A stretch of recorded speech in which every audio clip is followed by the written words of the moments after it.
नमस्कार, मी डॉक्टर सुनील बडे, संचालक राधेश्याम हॉस्पिटल शेळगाव. आपण आज ब्लड प्रेशर म्हणजे हायपरटेन्शन याविषयी माहिती घेणार आहोत.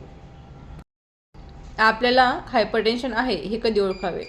आपल्याला हायपरटेन्शन आहे असे ओळखण्यासाठी आपल्याला खाली लक्षणे असतील तर आपण त्याच्याकडे लक्ष देणे फार गरजेचे आहे. त्यामध्ये आपण पेशंटला सतत डोकेदुखी, उलटी, मळमळ होणे, हातापायावर सुजन येणे, छातीमध्ये धडधड होणे, घबराट होणे, दम लागणे यासारख्या गोष्टी जर असतील तर आपल्याला ब्लड प्रेशर असू शकतो. हायपरटेन्शनची उपचार पद्धती कशी आहे?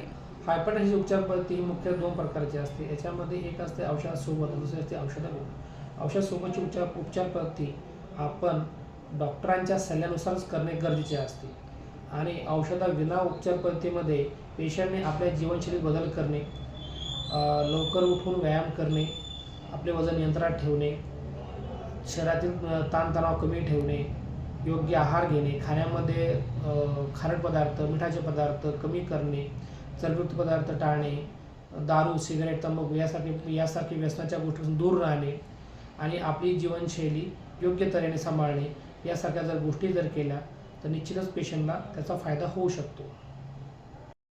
हायपरटेन्शनमुळे काय काय कॉम्प्लिकेशन होऊ शकतात? हायपरटेन्शनमुळे शरीराच्या विविध अवयवावर परिणाम पडतो. जसं का मेंदूवर परिणाम पडून पेशंटला पॅरालिसिससारखा आजार जडणे, याच्यामध्ये ब्रेन हिमोरेज किंवा इशेमिक स्ट्रोक असे सारख्या बिमाऱ्या होऊ शकतात. हृदयावर पेशंटवर अटॅक होऊन पेशंटला हार्ट अटॅक येणे, अनस्टेबल अँजायना म्हणजे सौम्य प्रकारचा उदाहरण झटका येणे किंवा हार्ट फेल्युअरसारखी भयानक गोष्ट घडू शकते. किडनीवर परिणाम पडून किडन्या कमी काम करतात व पेशंटला डायलिसिसची गरज पडू शकते. किडनी निकामी होऊ शकते. डोळ्यावर परिणाम पडून डोळ्याची दृष्टी कमी होऊ शकते किंवा डोळ्याची दृष्टी जाऊ शकते. सोबतच ज्या शरीरातील रक्तवाहिन्या आहेत त्यांची भिंती ह्या पातळ होऊन त्याच्यामध्ये फुगा तयार होऊन तो फुगा फुटू शकतो व पेशंटला जीव घेण्या स्वरूपाच्या आजाराला सामोरे जाऊ शकते.